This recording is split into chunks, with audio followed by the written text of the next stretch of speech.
The Montreal Canadiens defeated the Ottawa Senators in a 4-0 shutout in this preseason of NHL play. It's Keith Kinkaid who gets the big fat O on his goals against average on this one.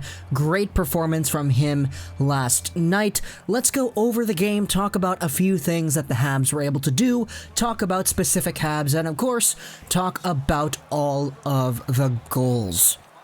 Now, I will say that I didn't watch too much of this game. I caught most of the most important parts, but I'd be lying if I said that I watched every single second. I was also focusing on the Canucks game too. That happened later on in the day, so I couldn't devote my entire life to hockey. Sorry about that. But things start off here in the second period with Jeff Petry on the Montreal Canadiens power play. The puck is fed out, there's a shot at the hash marks, it's blocked, and Petry pinches in on the other side at the other hash marks. He just comes right in, loads up, wrists it, it's in. That was a nice goal from Jeff Petry. We're used to seeing the offensive flair with his game. That was Armia and Danault getting the 2 assists, and for the most part, Petry was a guy who, in this game, I thought he looked pretty good. It's come to expectations here for Petry. We kind of know that he's that good. His value's been pretty high, and overall, if the Canadiens are able to consistently produce that kind of game out of Petry, we got a good team, I think. But let's go over to the next goal of the second period. This is Riley Barber and Jake Evans combining for Evans' second goal of the preseason. Now, we've talked a little bit about Evans before, and overall, this one was just a nice goal. Barber is the one who sneaks in right towards the goaltender, steals the puck after he fumbles it behind the net, pops it out in front to Jake Evans, who is all alone. We've seen the sneaky game out of Evans. I've talked about it before. He's not really effective until he's effective, but when he's effective, he is effective. And that doesn't really make sense, but I think it makes sense at the same time. Evans is a guy who doesn't really flash out there.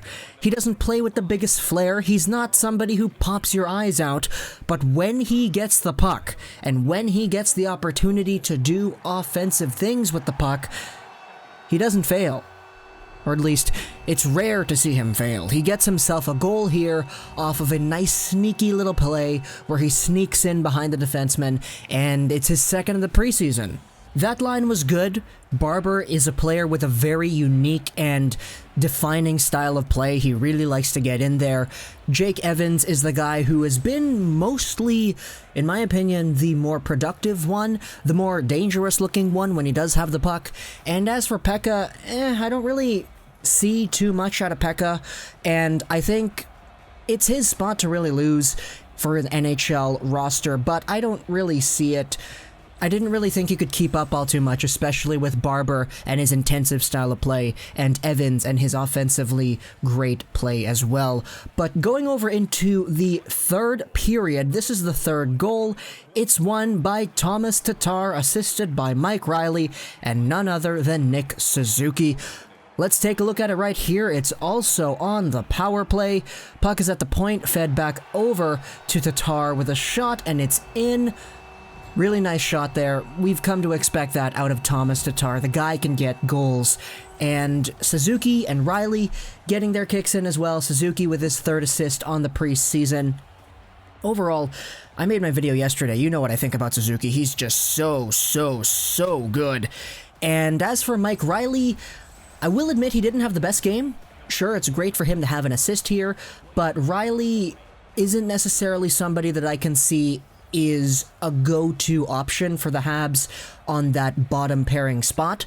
Sure, if it happens, I wouldn't complain, but at the same time, I think at this moment, just based off of the game that we saw with Riley last night, there could potentially be better options. So overall, it's not bad, but it certainly wasn't good either. Then going over our final goal of the game, it's Montreal on the power play once more. The faceoff is won. Petry has it. He takes a shot and it's tipped in by the faceoff man, Phillip Danault. And that was a nice play to see as well. Petry, again, getting himself involved. Danault getting himself involved too, getting that goal up there. That is Phillip Danault's first of the preseason, Petry's second assist. That's all she wrote, and the Canadiens took this one 4-0. Kinkaid had a pretty good game. He had some good saves, good moments, and overall is looking like a really good contender for that backup spot behind Carey Price. It's not surprising. Kinkaid is a player who did have that starter potential with New Jersey back when he was battling with Corey Schneider for that opportunity. So it's easy to see why he's doing well, and it's awesome to see as well. So overall, if he's a backup against Carey Price next season, I wouldn't complain at all. As for the other guys, some of the other players that stood out to me, obviously, you gotta go with Cale Fleury. The guy is an absolute great defenseman. I thought he had a good game once more, and it's not surprising. Cale Fleury is so effective, and you don't really notice all the things that he does out there, but the things that he does are very, very well executed. He's kind of like Jake Evans in a way, where you don't really notice him until you notice him, and you don't really think he's effective until he's actually effective. That's not to say that Fleury was super effective in this game. I mean, he got 0 points, but in terms of shutting the play down and moving the play forward, I was really, really impressed with Cale Fleury, as I've been this entire preseason. Going over to some of the other defensemen, Folin, I thought he was okay. I thought he was good physically, obviously, but overall, I thought that there were some other defensemen that shined over him. As for Ben Chiarot on the penalty kill, I thought he was pretty good as well.